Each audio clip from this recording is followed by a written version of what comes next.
All right, guys, we're going to cover a lot of ground today. We're continuing in Genesis. We're nearing the end of Genesis. 50 chapters. Now, we've spread it out over the course of 3 years. We've done it in sections. We did the first 12 chapters. We did 12 through 25. And now here, this last section we've been going at for a while now, 25 through the end. We're going to make it through the end. And today we're going to cover a really large section. The backdrop, the setting for this, I'll read in just a second, is kind of the end of chapter 41. So it's just a few verses. I'll read that. Just a few verses into chapter 42. And then I'm going to kind of just tell the story in my own words, but I'm trying to be as accurate as I can. There's going to be details that I leave out.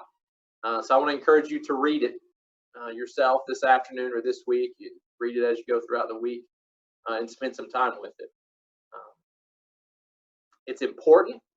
I'm not leaving it out or skipping any of it because it's difficult or not necessary. But I think the scene, this scene, it can be preached in a couple of different ways. You could break it down in smaller sections. You could pull out some principles from it and focus on those. But kind of the whole way we've approached Genesis and much of the preaching that we've done the last few years is to really look at kind of the main thought, the main idea in a section. And so if that's a larger section, we kind of try to preach that as a section. We want to see the big idea of what's going on and then draw out what we can from it, the lessons from it, the conclusions, the applications of it. What is the main idea? What is happening as the people were reading this, as the author wrote it? What was he trying to communicate? Those kinds of things. And so the section we're going to look at today is chapters 42 through 45. Okay, so I don't tell you that to freak you out and tune me out already. I want you to pay attention, okay? And I'll do my best to tell it kind of in a compelling way. The story is incredible. The tension that happens at different points in this story, in this passage, one you're familiar with. It's the story of Joseph. But what is taking place at different parts? I mean, it's intense. If you were watching a movie, you know how the music changes when it's a real intense moment or something bad's about to happen. I mean, that would be happening throughout these 4 chapters, just almost constantly. You would hear those deep, dark tones, or you would hear the beats speed up. Like there's a lot of intensity that's playing out in this family drama. If you remember, much of what we've been looking at and studying as we go through Genesis is family drama, which none of us are any strangers to. We've all have plenty of family drama, or we have had plenty, or we'll have some in the future. That's just kind of seems to be how things often work. Even as believers, we're broken people, or our families that don't know the Lord, and there's a lot that happens there. And so we're going to look at that. Let me give you kind of the backdrop, remind you of what we finished off with last week. This is 41. Chapter 41, and I'm going to start in verse 53. It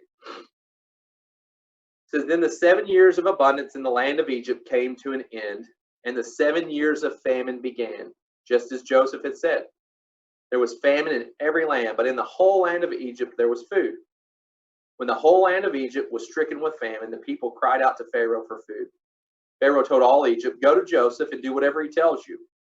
Now the famine had spread across the whole region, so Joseph opened all the storehouses and sold grain to the Egyptians, for the famine was severe in the land of Egypt. Every land came to Joseph in Egypt to buy grain, for the famine was severe in every land." Okay, famine. That's what is happening. Joseph had interpreted a dream. He told Pharaoh, there's going to be 7 years famine. So for the next 7 years, you need to store up food, and then we'll have plenty to get us through the lean years, right? So it's happened. The famine has come.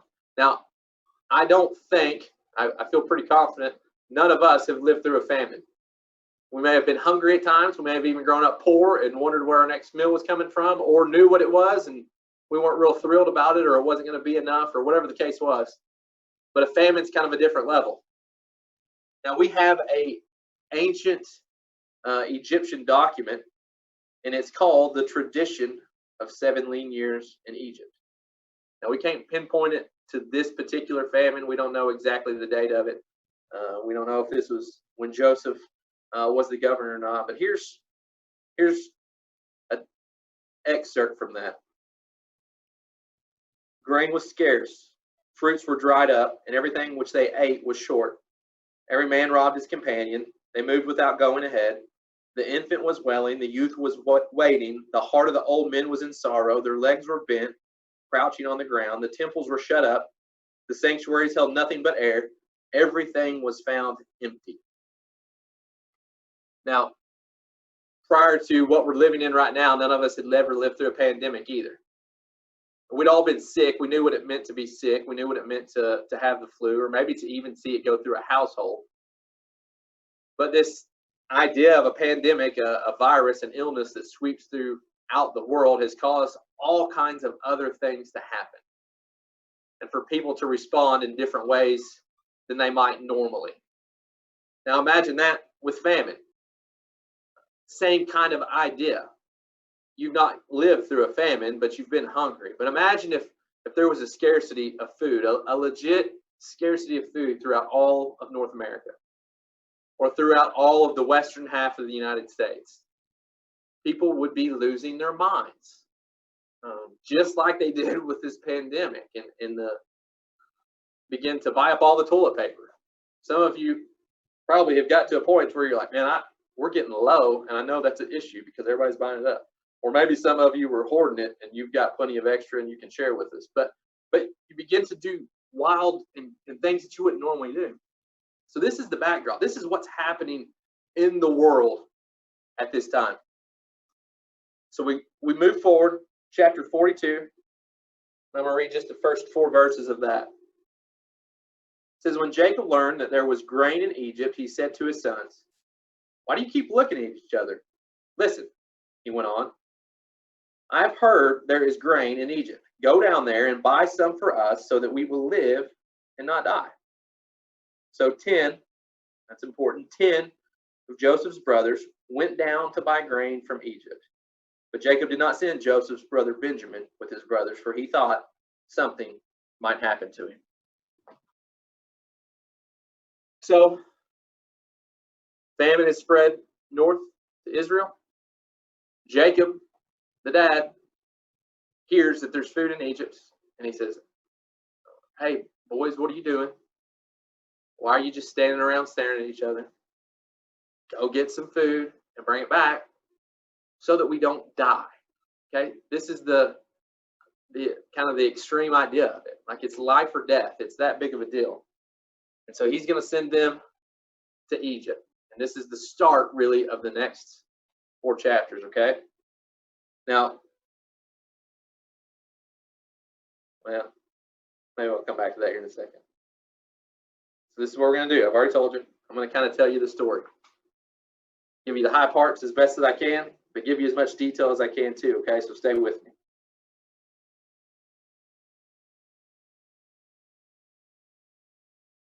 Here we go. Kind of starting in verse 6. That's where I'll start. So Jacob's sons, they go to Egypt, okay? Now, they're not the only ones. If you've ever seen a news story of refugees and they're fleeing one country and going to another, and you see just a line of people, I would imagine it was something more along those lines. Lots of people from all over that region of the world are traveling to Egypt because that was the only place that had food. Okay, so Jacob's sons, the 10 of them, Benjamin stays home. Joseph, obviously, he's the governor there now, but nobody knows that. And so the 10 of them head to Egypt to buy food. Now, they get there, they get in line, I guess, and they go see Joseph. Joseph has been given authority to distribute food. The Pharaoh has said, if you need food, go see Joseph. So he probably has a building or an office or some kind of storage area where he's set up. People come to him and he okays it or doesn't okay it, and he sends people on their way. You can get this much or you can get this much, whatever the case is. So the brothers come and they do just what everybody else is doing, and they go see Joseph. And they get in line and they begin to speak with Joseph, but they don't recognize that it's their brother. Now, this is years after they sold him into slavery. A lot has happened. He was sold into slavery. He made his way to Egypt. He was a common slave. Eventually works his way up for Potiphar, and is kind of the head of the household for Potiphar. Gets thrown in jail there because of Potiphar's wife. He's in jail for a couple of years, interprets some dreams, and now he's been released from prison, and he's number 2 in charge of the whole country, the whole kingdom of Egypt. Now, to give you some context, it's hard for us to imagine what things looked like then. But there are a few key things that I think will kind of pique your imagination a little bit. You'll be able to picture some of this. We're looking time frame wise somewhere between, scholars say, between 2000 BC and 1500 BC. And I actually think you could probably narrow it down to between 1900 and 1700, kind of the time of Jacob and his sons, and maybe even Isaac a little bit, 1900 to 1700 BC. Now, the pyramids were built around 2500 BC. So Joseph has been sold into slavery. He's gone into Egypt. He's in basically the capital, and it's not just a barren wasteland. This is a bustling metropolis with giant pyramids. One of the 7 wonders of the world. Like, we still, so many years, thousands of years later, are so fascinated by these pyramids. There's TV shows about them on the History Channel or Discovery Channel or all the time. Joseph is the number 2 guy in this kingdom. He's surrounded by this. And so his brothers are coming in. They're kind of the hillbillies coming into the city life, right? Like it's kind of like going, for me, it's almost like going from Western Kentucky and walking across the country until I find myself in the big city of Phoenix. Like, it's just a different world. Or going from the reservation into New York City or Los Angeles. Like, you walked there wasn't much else there on the way, and all of a sudden you're in this huge metropolitan area, and there's people everywhere. Joseph is in charge of that. And so the brothers have come there to ask for food. They don't recognize him. He looks Egyptian. He's wearing Egyptian clothes. He speaks the Egyptian language. As far as they know, this guy is Egyptian. So they don't know that. But Joseph recognizes them. And Joseph is not real nice to him. It says that he treats them kind of harshly. Now, there could be lots of reasons for that. But he begins peppering them with questions. Where are you from? Tell me about your family. Do you have any other brothers? What about your parents, your father? And almost asking them too personal of questions. And they tell him the answers. Well, there was 12 of us. One is dead. The other one's with our father. We're here for food.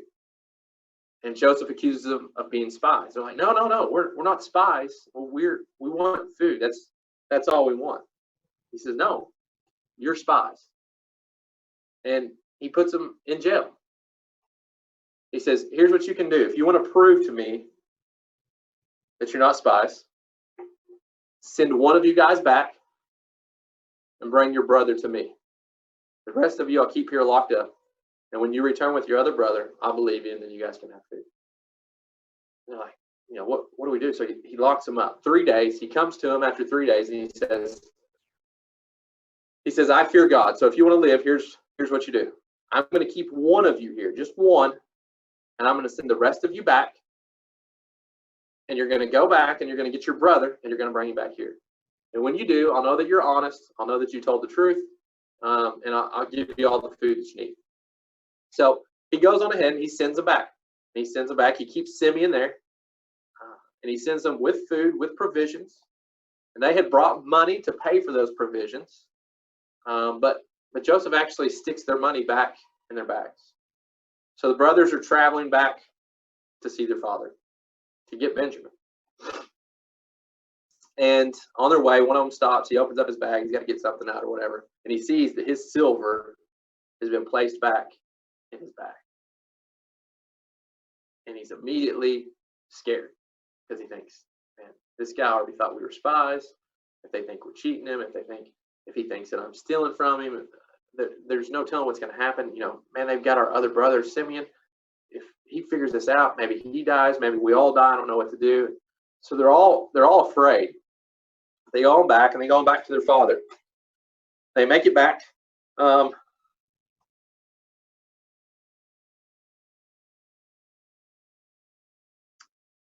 Let's see. They make it back to Jacob, and they explain to him what has happened. Hey, we went there. We asked for food. This guy was really asking us some questions. He thought we were spies. We don't really understand, but he treated us pretty harshly. And he kept Simeon. He said that we could get him back if we brought Benjamin. Jacob doesn't like that. He's lost Joseph. That was his favorite. His first born by Rachel. Benjamin is the second and last born by Rachel. And after Joseph, that has been like his baby. He's protected him. He doesn't want to lose Benjamin. And so he doesn't agree to it. He's like, I'm not doing that. That's not going to happen. And so they kind of go about their business. You can almost miss it, but a little bit of time passes. Now, you need to remember too, they're traveling, okay, by foot, maybe mules, maybe some camels or some other kind of pack animal, but it's slow. It's a long trip. And so there's time that is lapsing here, a considerable amount of time. And so you see in the passage, he says, I'm not doing it. And they kind of go on about their business. But then it says they run out of food. So everything that Joseph had sent, they run out of. Well, when you get hungry, what do you want to do? You want to go get food. And so he says, hey, boys, we're out, or we're running out, and I need you to go get it. And they're like, listen, Dad, we're not going unless you send Benjamin. We went.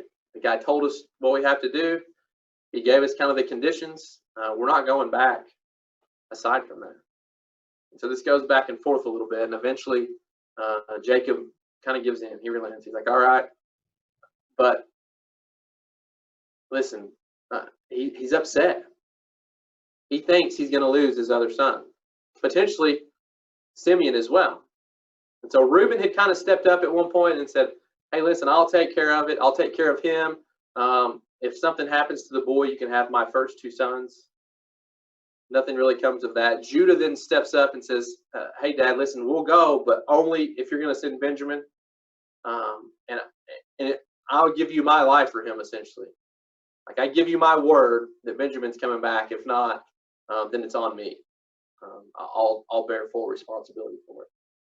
So Jacob eventually kind of gives in. So he doesn't give in. It's just he's hungry. And the rest of his family has to eat. And the people under his care have to eat. And so at some point he says, all right. So they go back. Now they go back. They take twice as much money. They take the silver that had been put in their bags because everybody's silver had been replaced back in their bags. So they take the silver they took the first time, and they take double that. They take gifts to give to Joseph. Jacob says, listen, if I'm going to send you, I'm going to send you with some good stuff and some honey and some balm. And I want him to have the best of what we have because he wants his sons to return home. And so they go. Now, previously, and this had kind of happened a little bit before, but I want to point this out. There was a conversation that had happened when they were in Egypt the first time. The brothers had, out of this, they didn't know who Joseph was, but these conversations, the questions that he's asking them, brings them to a point to where they begin to have a conversation about Joseph. Like, the reason we're being treated this way, the reason these things are happening is because of the way that we treated our brother. But they didn't know that Joseph could hear them. That they didn't know that it was their brother and that he could actually speak their language. And so he turns away at one point in that conversation, and he's overwhelmed with emotion. And the brothers seem to be really convicted by this. Not just the fact that things aren't going well for them, but like they realize that they really screwed up. And so essentially they're saying that in front of their brother without him knowing. So anyway, they're going back to Egypt again now. They go to Egypt. They're fearful about the whole money thing. They're afraid that he's really going to think that they're spies. And so they get there, and as soon as they get there, they're invited into the house, and they're going to have a meal at noon. Joseph isn't there, but his steward, the guy that kind of tends his household, is there. And so they begin immediately to explain the mix-up. Hey, listen, we found the money. We don't know how it got there. We weren't trying to take it. We brought it back, and we brought more. And the steward just says, you know what? You've been blessed by God, essentially is what he tells them. Your God has given you a treasure. Now, there are a couple times throughout the story that it's almost like there's clues, there's hints that the brothers could have picked up on. It would have been hard, but they could have. Joseph had told him once, I fear God, and because I fear God, if you do this, then you'll live. Here, the steward says, your God has given you treasure, your God and the God of your fathers. So there's these little clues that you almost can kind of pick up on as you read through the story. And so basically the steward says, you're good, we're square, you've got what you need, it's yours, and you've come back, you're going to have a meal with my master, essentially. And so Joseph comes back in. When Joseph comes back in, let me catch up here.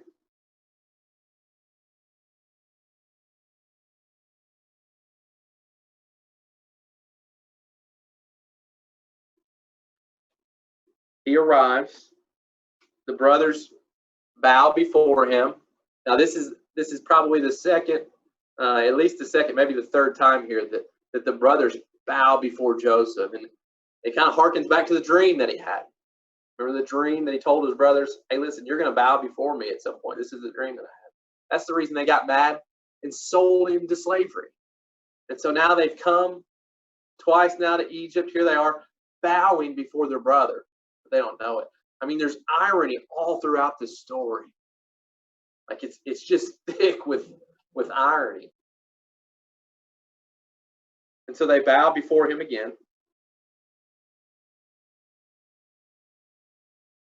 And Joseph sees his brother Benjamin. And he says, Is this your guys' other brother? Yes, this is Benjamin. And he sees Benjamin. He's overcome with emotion. He's overwhelmed, and so he steps away for a minute, regains his composure, washes his face, and he steps back into the room. The brothers are seated at one table.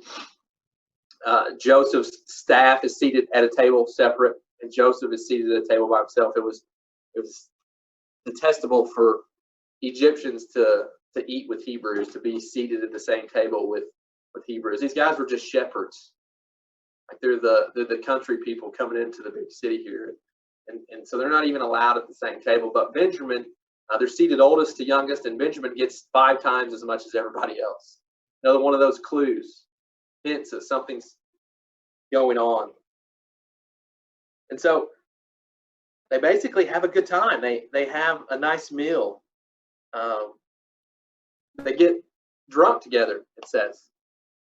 And so I can only imagine they find themselves connecting with this guy who they think is the governor of Egypt, and he is. But they don't know for any reason. He's treating them really well. He seems to get their jokes. He seems to understand their humor. He seems to understand their point of view. He seems to understand a shepherd's life as they're talking, as they're telling stories, as they're just having a good time. And they can't seem to quite figure out who this guy is. But they have a great night with him. Now, there's one final test coming.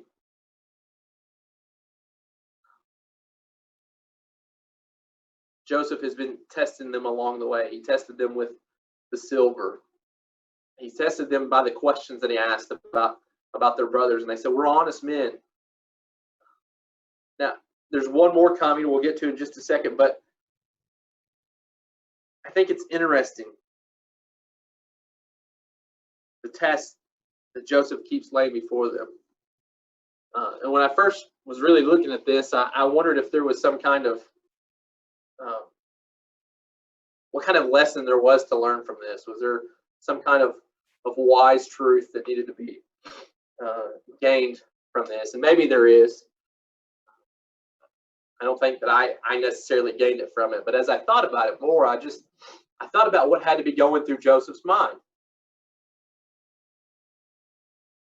He sees his brothers walk into this kingdom that he runs, and immediately all of what happened comes flooding back into his life. Whether he had dealt with it or hadn't dealt with it, it was kind of behind him. Years and years have passed. Joseph's got a new life for himself. He's doing really well. Things are going good. And now his murderous, his treacherous brothers have walked into the room. And so there had to be just a great deal of tension that existed in his own just kind of inner turmoil. I would imagine there was some excitement. This is his family, it's his brothers. I would imagine there's anger. What did they do to me? He's now in a position that he controls their fate. He can do whatever he wants with them. And so I just feel like there had to be this great tension that was happening, that was playing out inside his mind and in his heart. And then maybe he just wants to know if they really are honest. They say they're honest, but he really knows the truth. If there was one man who knows what his brothers are capable of, it's Joseph. So they say, oh, we're honest. We're going to do this. We're going to do that. Okay, let's find out. Let's see if it's really true. And so he gives them this final test. And the scripture doesn't tell us why. It doesn't tell us his motivations. It doesn't tell us what he was doing each particular time, why he was doing it. It tells us what he does, but it doesn't tell us why he does. I think as we look at this, it's easy to relate to. I would imagine that all of us can attest to some type of emotional heartache, maybe even physical pain, or just harm that's been caused us by a family member or a really close friend, somebody that you almost think of. Like, we can all speak to something at some point where you're just devastated. You're hurt by the way somebody has treated you that you just wouldn't expect. There's no way they would ever do that to you.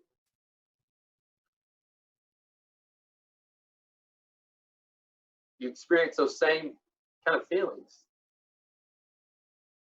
from anger to sadness to joy at times. You see them once again later. Maybe to fix your relationship forever. Maybe it's a short while. I mean, the scenarios are endless, but this is a dramatic event that's taking place. And Joseph is trying to hold it together and to pull it off as the number 2 guy in charge of Egypt.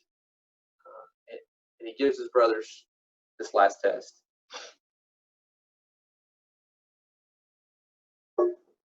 So if you're tracking in your Bible,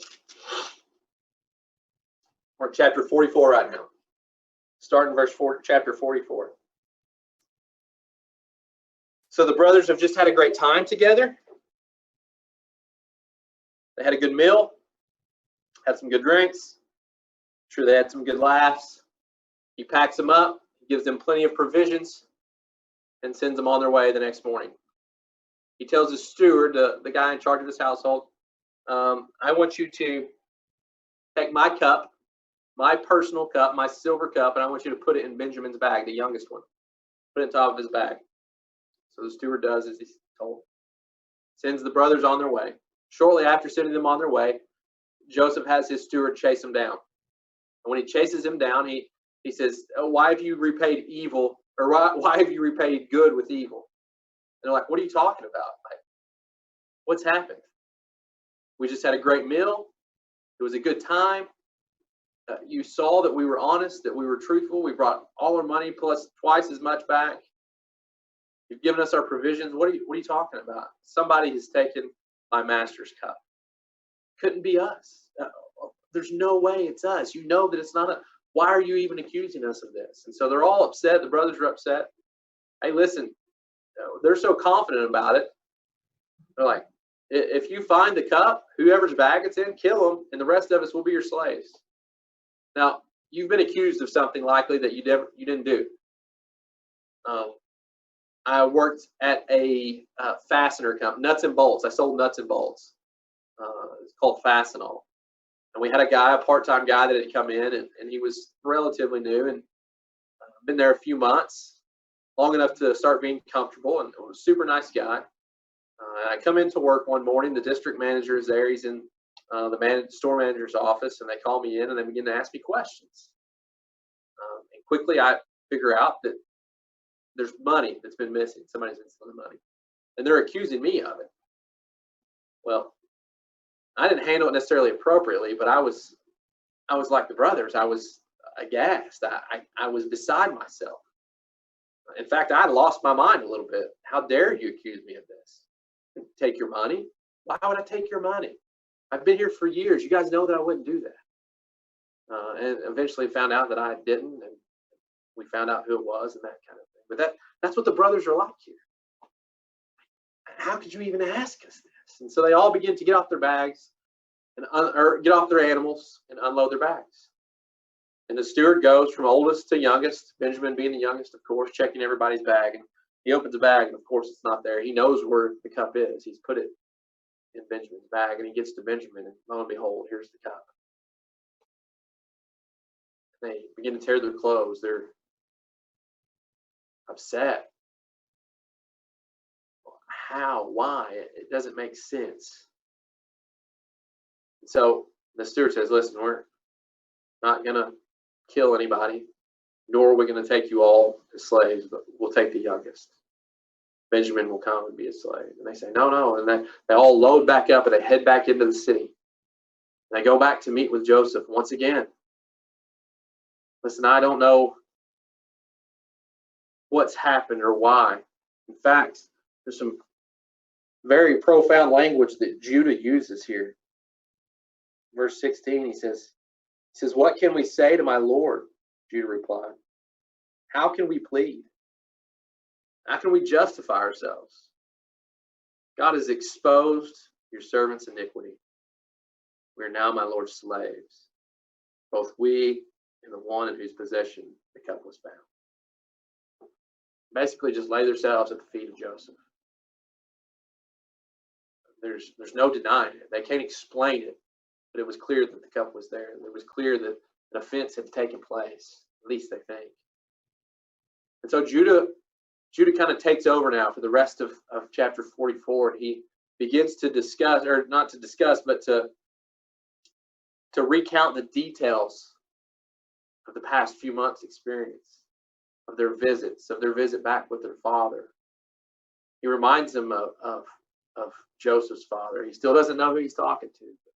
But Judah's telling him, hey, listen, this Benjamin is his like pride and joy. It's his youngest son. It was his last son by his most beloved wife. His older brother was kind of the favorite, but his older brother is dead, and now this is what he has left. It's his pride and joy. If I made a promise to him, if I go back to my dad without this boy, it's going to kill him. It's going to kill him. And I'm not doing that. I can't do that. And so Joseph has heard his father's name now mentioned multiple times.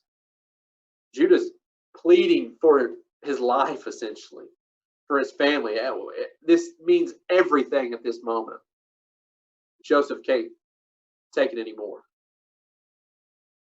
He's overwhelmed by this. And now we're going to read just a little here. Chapter 45, verse 1. Joseph could no longer keep his composure in front of all his attendants. So he called out, "Send everyone away from me." No one was with him when he revealed his identity to his brothers.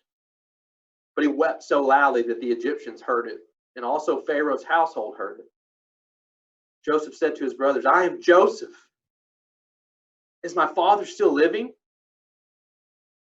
They could not answer him because they were terrified in his presence. And then Joseph said to his brothers, "Please come near me." And they came near. I'm Joseph, your brother, he said, the one you sold into Egypt. And now don't be grieved or angry with yourselves for selling me here, because God sent me ahead of you to preserve life. For the famine has been in the land these 2 years, and there will be 5 more years without plowing or harvesting. God sent me ahead of you to establish you as a remnant within the land and to keep you alive by a great deliverance. Therefore, it was not you who sent me here, but God. He has made me a father to Pharaoh, lord of his entire household, and ruler over all the land of Egypt. Return quickly to my father and say to him, this is what your son Joseph says, God has made me lord of all Egypt. Come down to me without delay. You can settle in the land of Goshen and be near me, you, your children, and your grandchildren, your flocks, your herds, and all you have. There I will sustain you, for there will be 5 more years of famine. Otherwise, you, your household, and everything you have will become destitute. Look, your eyes and the eyes of my brother Benjamin can see that I am the one speaking to you. Tell my father about all my glory in Egypt and about all you have seen, and bring my father here quickly. Then Joseph threw his arms around his brother Benjamin and wept, and Benjamin wept on his shoulder, and Joseph kissed each of his brothers as he wept, and afterward his brothers talked with him. I have this scene, this scenario, it's been ongoing, playing back and forth. Joseph hiding his identity, his true identity, but knowing who his brothers were. And at the pleading of Judah, he breaks. Can't take it any longer. And the one thing that he does here, and maybe he had done it previously, this goes back to the motives. We don't know why he was testing them. We don't know why he had treated them harshly. We don't know if he was overcome with emotions and that caused him to respond. We don't know if he was looking for vengeance. We don't know if he was just trying to figure out the truth. We don't know. But here we see kind of the answer to that. This horrible event has taken place in Joseph's life. His very own brothers sold him into slavery. They wanted nothing to do with him. The reason they sold him and didn't kill him is so they can make a little bit of money. Since then, he's traveled through the land as a slave, probably not very great conditions. He's rose to success. He's fallen into prison. Now he's rose to success again. Here he realizes it's really not about what his brothers did, because he forgives them. Now he forgives them, and he's capable of forgiving them because he realizes that there was something much greater going on. He's able to see a broader picture of what has taken place, and he forgives them. He forgives them.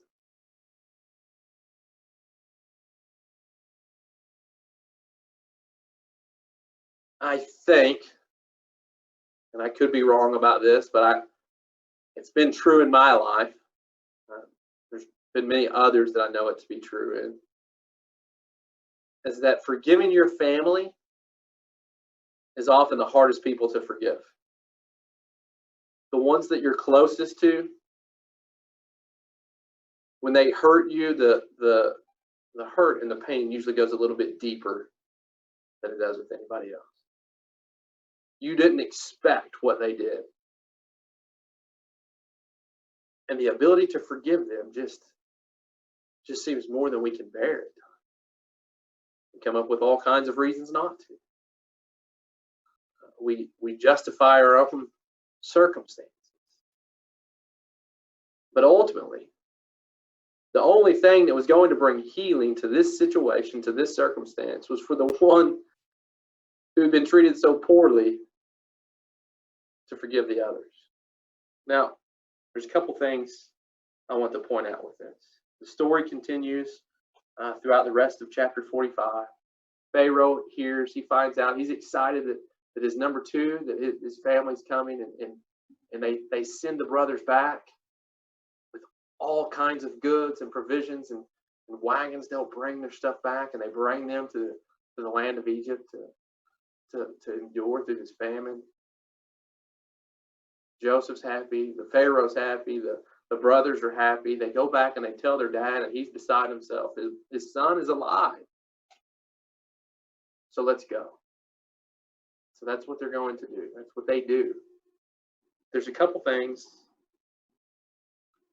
that I think that are extremely significant in this passage that I want to share today. There are a lot of significant things in this passage, but there are a couple things that I want to draw out for you. Begin to touch on the first one. If you've ever been the one who's had a great offense done to you by someone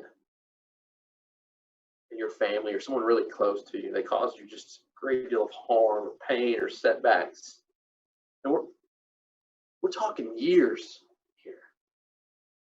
Sometimes you find yourself in a position and you say, you don't understand what they've done to me. You don't understand what they've taken from me. Or you don't understand how long it's taken me to recover from this. I bet Joseph would. And you experience this type of heartache. The way you overcome that, the way healing comes through that, is through forgiveness. Now, forgiveness is difficult. And it's particularly challenging because of the lens of which we see the events through. So here's what I want to challenge you to do this morning. If this is you, if you've got one of these things in your life that's still an issue, it's still causing hangups, or maybe you're in the middle of it. Maybe it's years and years ago and you've moved on and you're okay and you're like, I don't even need to bring that back up, Josh. That's not something I need in my life right now. Things are going good. I just challenge you to look at this scenario in your life through a different lens. I want you to look at it through an eternal lens. See, when we look at life through a temporary lens, two things happen. Our vision becomes very narrow and it becomes very self-centered.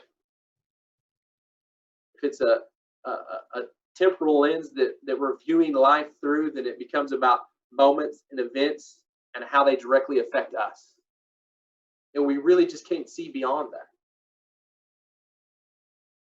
It's driven by selfishness. And all we can see is the pain. But when we attempt to view things through an eternal perspective, it's through that lens that it broadens our view. There's a bigger scale. There's more at play. We can see things that are happening. And it doesn't remove the pain. And it doesn't make what was wrong right. But we have the ability to see that was only temporary. And we can see how God has used or is using that scenario to bring about his will in our lives. Can you imagine Joseph at this point in life? How easy would it be for Joseph to be harboring just anger towards his family? How easily could he have just sent them away without anything? Or could he have locked them up and told the Pharaoh, hey, these people are spies. In fact, I know it, and I know what kind of people they are, and I'll tell you why. How about we just have these people killed? We don't need these kind of people in our kingdom. I don't need these kind of people in my life. Now, whether he wrestled with those things or not, in this moment, I don't know. Maybe he knew from the beginning when he saw them, hey, this is what God brought me here for. Maybe he had already figured that out. Either way, in the moment in chapter 45 where he forgives them, and he says, now don't be grieved or angry with yourselves for selling me here. Like, you guys did this to me, but it's okay. God sent me ahead of you to preserve life. That is a different way of approaching our difficulties and approaching our hurt approaching those who hurt us. It's different. It's difficult. But we're capable of doing that. I can look back now at some of the most difficult times of my life and see how God used those in tremendous ways. I've seen how he's used things that I thought just made no sense whatsoever, that made me so angry that I was willing to leave or to quit or to cause pain to somebody else, to seek vengeance, to act inappropriately, just all across the board. And then years later to look back and see how God used that event to move me to a spot that I wouldn't have moved to otherwise. And then later for me to have to go back and to forgive someone as a result of that. Because I forgave them not because of what they did and I was just okay with it. I forgave them because I realized it wasn't even their fault. What they did wasn't right, but God was using that because he needed me somewhere else. He was moving me to another place. Now, it wasn't as significant as Joseph, and I certainly don't think it preserved anybody's life. Wow, how does God use these different things? How does God use our suffering? Troy talked about this last week, that he doesn't spare us from it, but he usually saves us through it. That's one. The second that I want you to see here, that I want to bring to your attention, and Troy mentioned this one last week as well. As you read this, as you interact with it, you really see that Joseph is a type of Christ. He's kind of an archetype of what Christ is going to be, not in its fullest extent, but you kind of see a model of what's going to look like. And as you begin to kind of lay some things down parallel beside each other of what Christ would eventually come and do, as opposed to what happened here in Joseph's life and the circumstances of it and how he responds, you begin to see a lot of parallels. Now, you could probably go down a rabbit hole with this, with Joseph or any other character in the Bible, and see how they are like Christ or a type of Christ. But I really think here with Joseph, the similarities are just, there's too many. The more I read the narrative, the more I saw Christ in it. Just point out a few things. Joseph, the beloved son. Now, he wasn't without sin, but he certainly had not done wrong, deserving of being sold into slavery by his brothers. He was made low and humiliated. He suffered a lot. And he suffered on behalf of his brothers. God actually used his pain to bring about deliverance for his family and ultimately the nation of Israel. And in the end, Joseph was exalted above all the others. And what does he say? He says, come. You guys come to me. Go get my father and come. I was sent here for this. Don't be angry with yourselves. You didn't do this to me. You were a part of it, but you didn't do this to me. This was God did this. I endured all of that for this moment. Go get the rest of the family and come. There's a place for you here. Now, whether you were the perpetrator of an offense, or the offense has been committed against you, whether you're currently experiencing what you would consider God's blessing on your life, or to the point to where you feel like sometimes you just can't take anymore. Whether you have found rest during this season of life that we're in with the pandemic, that it's been a good time for you and your family, or kind of found your breaking point with it. I want to read you this other passage from Matthew chapter 11.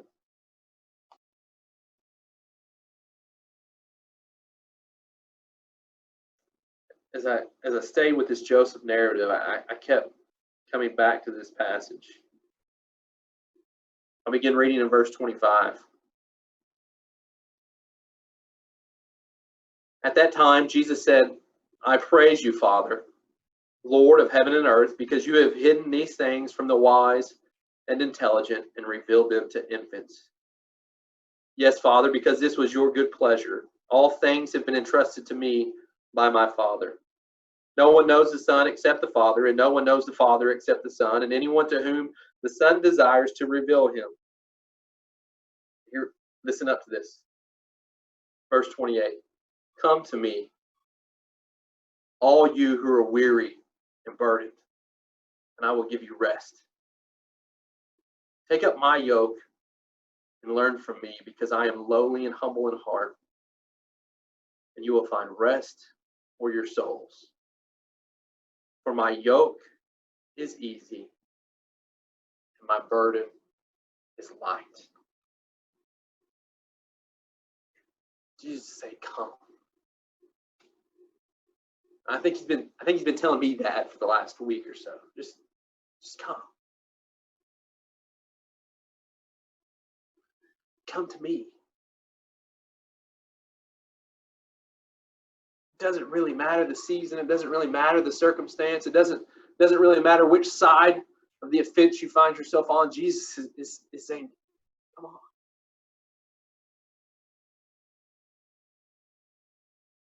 I know it's hard. I know it's heavy. I know you're hurting, but just come here.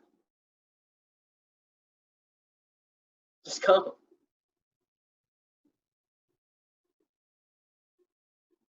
Jesus is waiting in the midst of whatever you have going on in your life with open arms for you to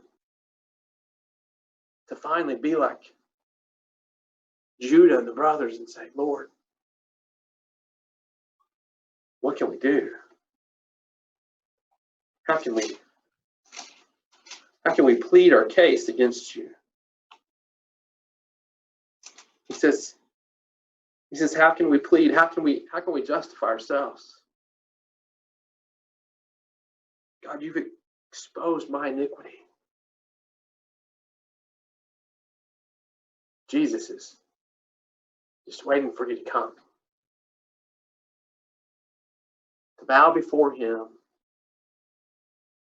and allow the King to attend to your needs. To mend some wounds. To begin some healing. Maybe to convict you of some sin. Maybe it's to restore your family. But he's waiting. The King is there. He's inviting you for that. So I don't know what you've had going on this week or the last few weeks or since all this has happened. I don't know what some of you, I know what you have going on in your lives, some of your family lives. As I spent time with this week, I kept coming back to this passage. I kept seeing Joseph in this light and hearing Jesus say, come. So we're going to pray. We're going to close prayer. We're going to sing one last song. I just want to invite you to lay whatever you have going on just at the foot of the cross this morning. If you're wore out, if you're tired, come to him. If you're hurting, come to him. If you want to talk later, if you need to talk sometime this week, I'd love to talk with you. Shoot, we can even meet and get coffee somewhere, I think. We're allowed to do that now. If you just need to talk on the phone. But don't just continue to ignore things or pretend like they don't exist or act like it never happened.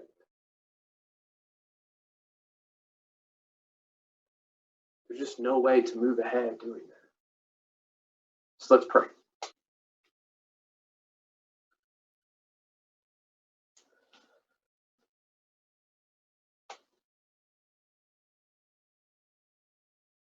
God, we thank you that you're a God that hears our prayers.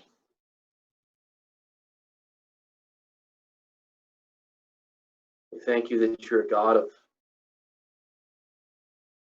loving kindness, steadfast, full of grace and mercy, compassionate.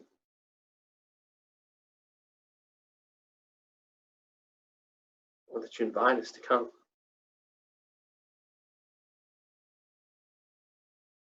Lord, I pray that individually this week, today even, or that many of us would experience some healing of some kind or another. Or that for some of us, maybe there is a bigger fracture with our family that's happened that needs to be restored. Lord, I pray that this would be the beginning of that. Or maybe some of us are just tired today.